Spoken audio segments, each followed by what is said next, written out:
Hello friends, my name is NBZ, and welcome to Ori and the Blind Forest Definitive Edition.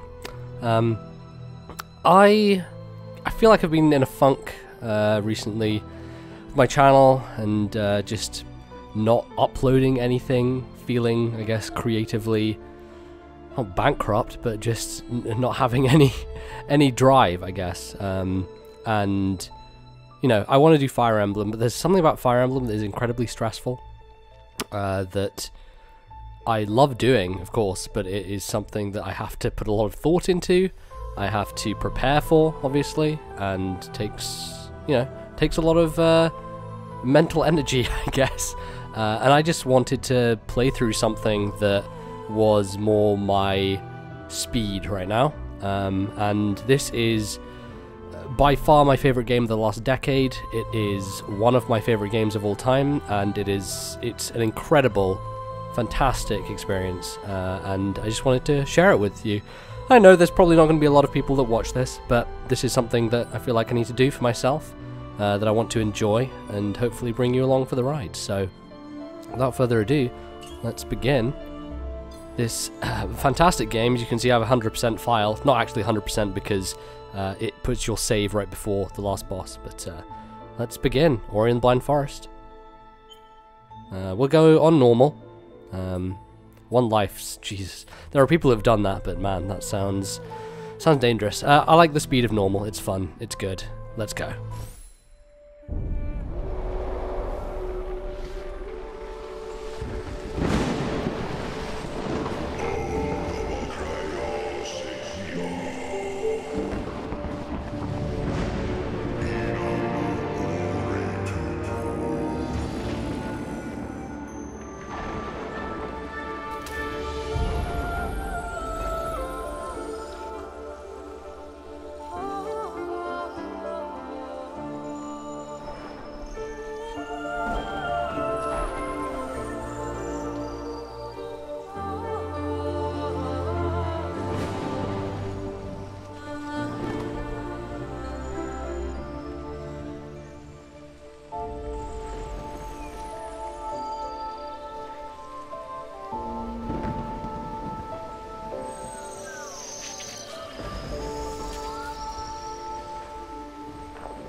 Here we are, in control of this Huffalump.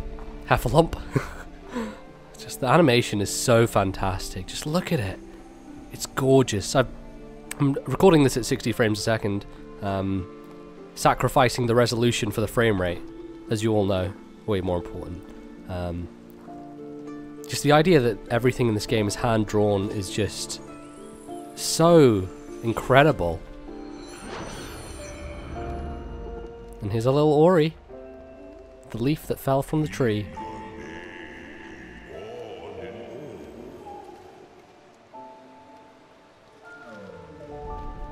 Aww.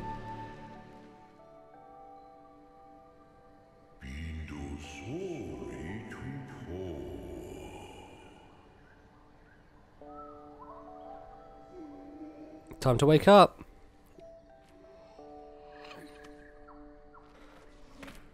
Alright, we're Ori now. We can jump. It's great, we can run around. What a peaceful, lovely place. I love the detail here, like the little wall etching of them standing next to each other, and then the little Ori face in white that's been drawn. So, so cool. And we have these kind of fruit baskets here. Let's trot along.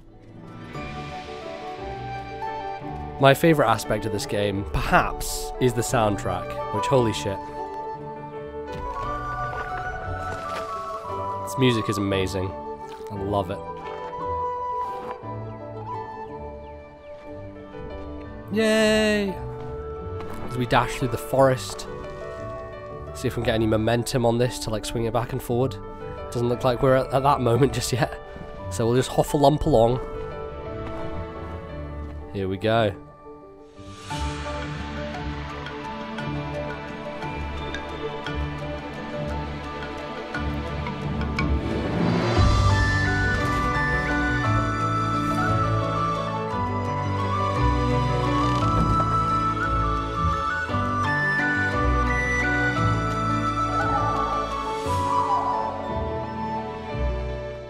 That section right there, probably my favourite part of the soundtrack.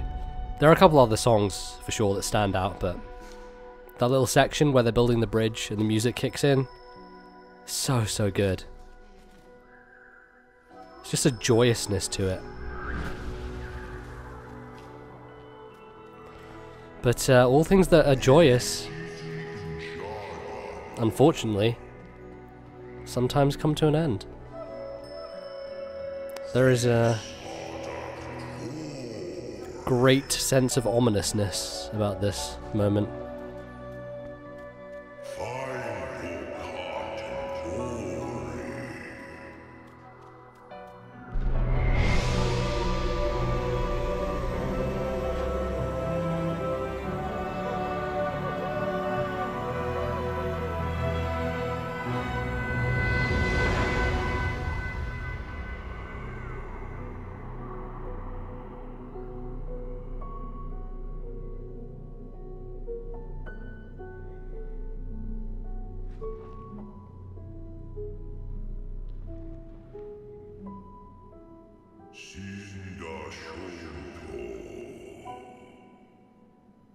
Man, the light piano is so good.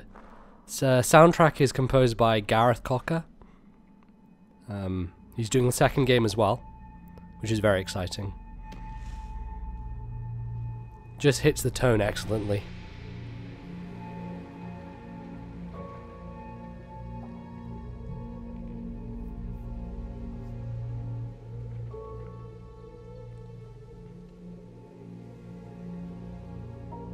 It's all barren.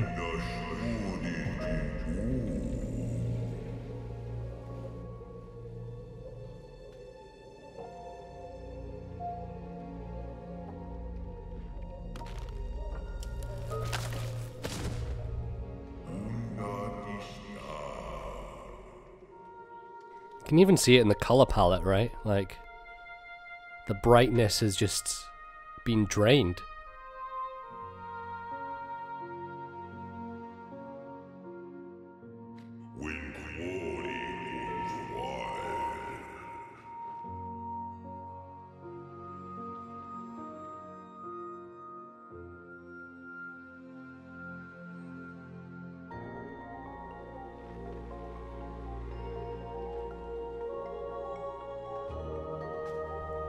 Time for Ori to come up with a plan. Gotta save the forest. That's what this game's all about. Gotta save the forest. It's quite environmentalist, perhaps. I don't know.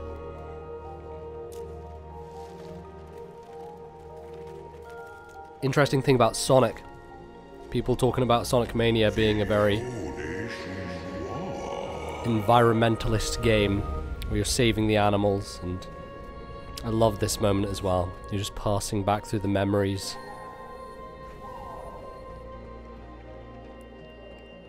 Like, this is very light kind of gameplay and story stuff going on, but I appreciate that, like, you have the control to stop and watch the memories if you want to, you know? Like, giving the player that sort of control is always appreciated, I think, in games. Even if it is as minute as something like this. It's an effective storytelling tool. It's a thing that only games can do, so.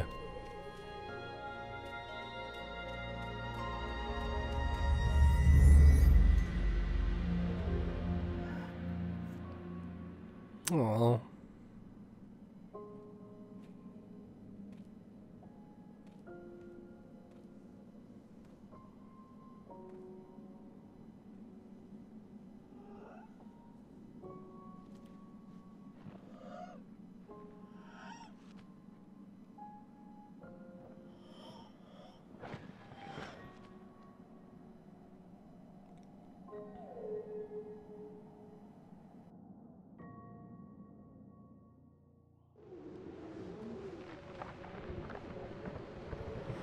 Better strap in, folks. It's a sad game.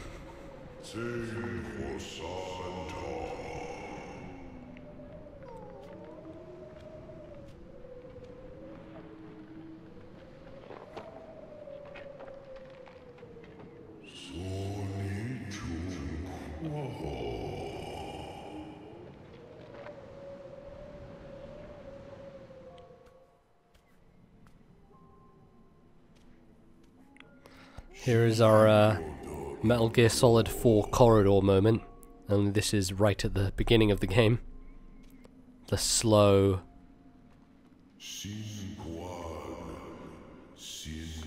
bedraggled march, one might say, onwards. But again, I appreciate that you have control. Like, getting up that branch, you just, like, press an A. Gotta go for it. Push on forward. Something about sequences like this that I find myself, like, very heavily pressing on the D-pad. Like, just really putting a lot of physical pressure on the controller, even though, like, it doesn't make a huge amount of difference, or any difference, actually. But you're trying to pull through.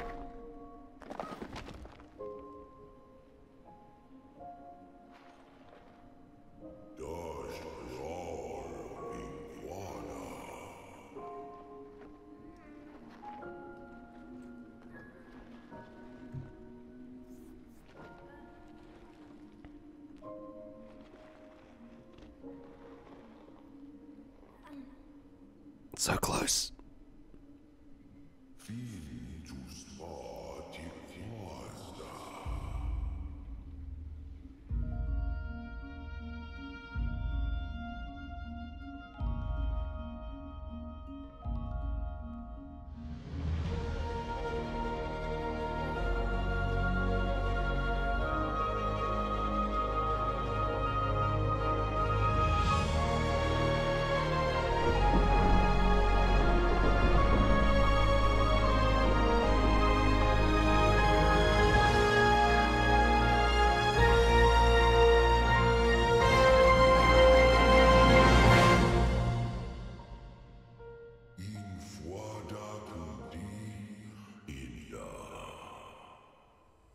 Now that is how you open a video game. Man, the way the music just swells there is just so fantastic. Really is. This soundtrack is incredible. But here we are, we're playing. Oh my god, we're Ori.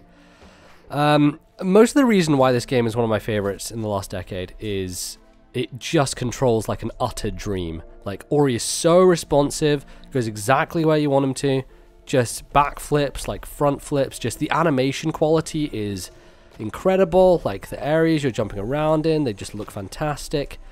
It's brilliant. It really is.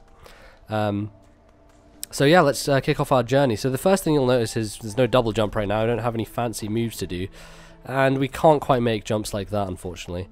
I can kind of skip over this bit if I want to, but I'm not going to be able to get past here because I don't actually have an attack yet. So I can't get through this area. So we have to go down, unfortunately, and figure out the alternative path. But there is a secret little thing here. Small spirit light container.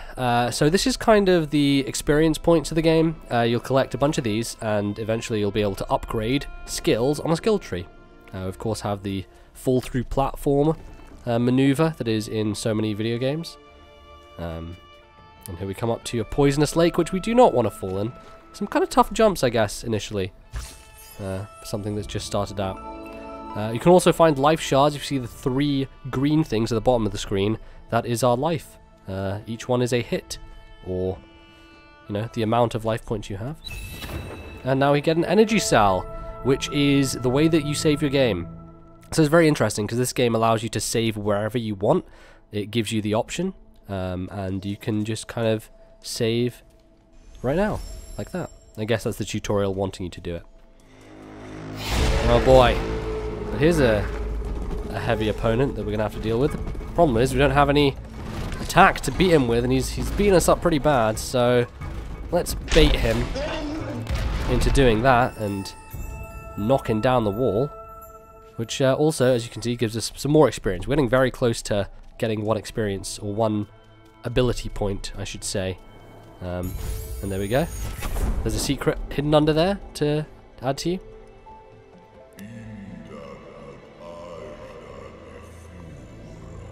And we have the tiny light.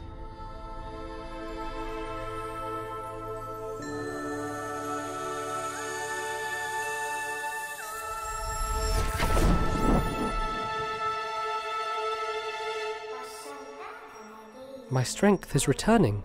I am Sane, the light in the eyes of the spirit tree. I was lost in this glen when she loosened her grip. I can guide you on your journey if you allow me to come. But be still, can you hear that? They must have followed you here. Oh boy, monster time. Make a save here just in case. Here is our attack. It is... I think most people would say it's probably the weakest part of this game, is the combat.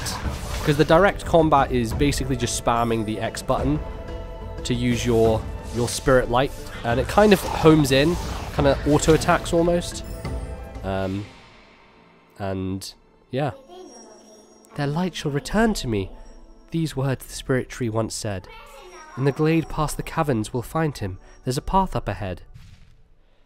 And here we go, here's the map. This is kind of the zoomed out map. As you zoom in, you will of course uncover a lot more, as is the case with Metroidvanias, one might say. So here we are on that Ori-shaped icon. And yeah, this is going to zoom out and zoom in, and eventually we'll have a big old map for which to explore. First I'm going to go back here though, because I think there might be an upgrade I can get. No, I think that's just my save point. What I can do, however, is when I'm at a save point, I can access the ability tree. So here we are, and I can choose which way I want to go. Rekindle, which is very useful, allows reusing the soul links, and shortens the cooldown timer, which basically means I can save again at the same link and not have to create a brand new one, which is useful if you've done something and want to save. Spirit Magnet, which is something I actually kind of want to pick up now, because it's going to be a pain in the ass. Or Quick Flame, which is... I usually go down the combat path last because it's the one that I found least necessary. I'm going to go to Rekindle first, actually, because we will be picking up another ability point pretty soon. So, with all that said and done, let's continue on with our journey. Make our way deeper into this forested area. And we can... Ooh, check the map. See, I don't have an Xbox One controller. I'm using a 360 one. So all these Xbox One controller prompts are... maybe throwing me off a bit, but we see exactly where we need to go. And as you can see, these light sources that hang from the ceiling also contain some ability points. So just collecting them all, getting where we need to go. There's nothing under here, is there? No secret. Grand. But now we can attack these purpley thingies. Man, I really need to get the stuff going to you soon, because my god. It's one of those things that really helped in... what game was it I was playing recently? There was a game I was playing recently where I had to get an upgrade in order to have stuff attached to me. I think Hollow Knight. I think it was Hollow Knight, yeah. And in that game, is that... oh jeez, I'm an idiot. Almost died there. I should be fine. I don't have enough spirit though. But I should get down here. This is a save point down here, so actually might be a good idea. Oh, I got an ability point, jeez. To save here and then pick up next time. Spirit wells are ancient structures that were used to quickly traverse all of Nibel. The light of the spirit wells will also replenish your strength whenever you're weary. Absolutely they will. So let's save here. I believe I can also tap B to use my ability tree, and let's unlock that, because boy, I need that. It's really useful. Here is a place that we'll get to eventually, but for the moment we're not quite there. But yeah, that's the beginning of Ori and the Blind Forest. Thanks for watching, folks. I'll be back next time with some more of this little fella and his little flame, and we'll continue our journey. See ya.